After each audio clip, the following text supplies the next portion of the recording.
Otakmu lagi ngobrol, tapi diam-diam bisa kebakar sendiri. Pernah ngerasa otakmu panas waktu overthinking? Ternyata, itu bukan cuma perasaan. Saat otakmu bekerja terlalu keras, miliaran neuron di kepalamu bisa saling teriak pakai sinyal listrik dan kimia. Dan kalau mereka kebanyakan ngomong, otakmu bisa gosong dari dalam. Siap kenalan dengan percakapan paling sibuk, paling sunyi, dan paling penting di hidupmu?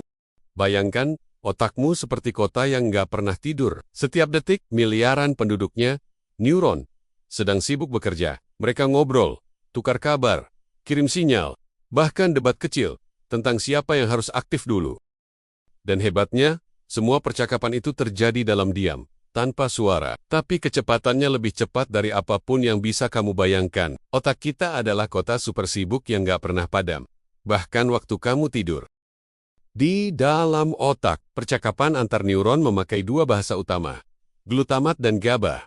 Glutamat itu seperti orang super semangat. Dia berteriak, "Ayo gaspol!" supaya neuron lain ikut aktif. Sebaliknya, GABA adalah teman tenang yang selalu bilang, pelan-pelan, bro, mereka berdua harus kerja sama. Kalau glutamat terlalu dominan, otakmu jadi kayak mobil ngebut tanpa rem. Tapi kalau GABA yang terlalu banyak, otakmu malah jadi lemot, lemas, dan susah fokus. Setiap neuron punya pabrik kimia sendiri untuk bikin glutamat dan GABA.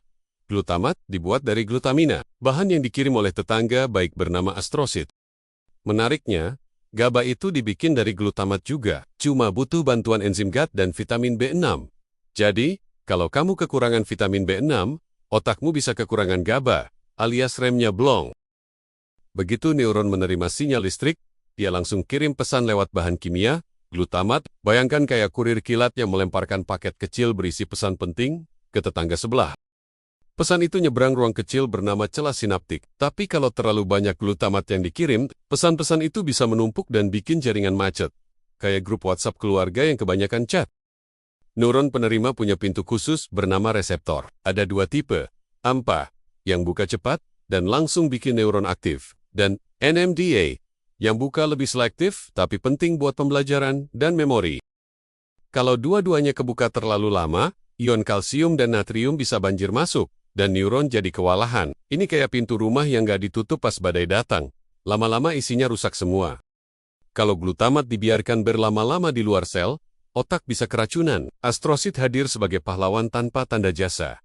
Dia menyedot kelebihan glutamat, mengubahnya jadi glutamin, lalu mendaur ulangnya untuk digunakan lagi. Siklus ini disebut glutamate-glutamine cycle, sistem daur ulang paling efisien di alam. Astrosit bukan sekadar pendukung, tapi manajer lingkungan otak yang memastikan setiap percakapan berjalan lancar dan aman. Kalau produksi GABA berkurang, neuron kehilangan kemampuan untuk menenangkan diri. Otakmu jadi kayak mobil ngebut di turunan tanpa rem.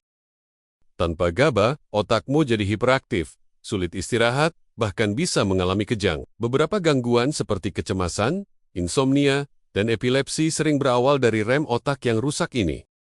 Eksitotoksisitas terjadi saat neuron terlalu semangat menembak sinyal. Glutamat berlebih bikin reseptor NMDA dan AMPA kebuka terus. Kalsium masuk tanpa kendali, dan sel akhirnya terbakar dari dalam. Fenomena ini terjadi di stroke, trauma otak, bahkan Alzheimer. Jadi, kadang bukan karena kurang semangat kamu lelah, tapi karena otakmu terlalu semangat sampai gosong. Setiap detik, otak berusaha menjaga keseimbangan antara eksitasi gas dan inhibisi rem. Ini disebut E atau E-balance. Kalau gas lebih kuat dari rem, otakmu jadi bising, sulit fokus, cemas, gampang stres. Tapi kalau rem terlalu kuat, kamu jadi lambat berpikir dan kehilangan semangat. Otak sehat adalah otak yang seimbang. Ketidakseimbangan glutamat dan GABA bukan cuma teori lab, itu nyata di dunia medis. Terjadi pada stroke trauma capella, bahkan gangguan psikiatri seperti skizofrenia. Ketika neuron kehilangan keseimbangan, komunikasi antar bagian otak jadi kacau. Ibarat orkestra tanpa dirigen, semua alat bunyi, tapi nggak ada harmoni. Sains modern menemukan cara untuk menenangkan otak yang terlalu aktif. Obat penghambat reseptor NMD, pengatur reuptake glutamat, dan teknik neuromodulasi, seperti TMS dan TDCS.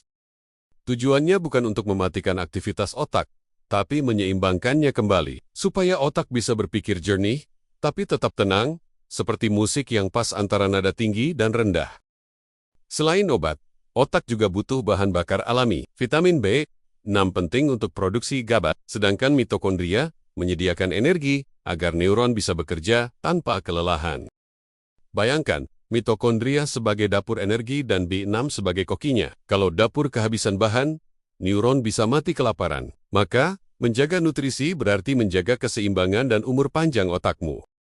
Kadang bukan kurangnya semangat yang bikin kamu lelah, tapi otakmu sedang kelebihan gas. Jadi, kalau pikiranmu terasa panas, itu tanda waktunya tarik napas, kasih ruang buat GABA kerja.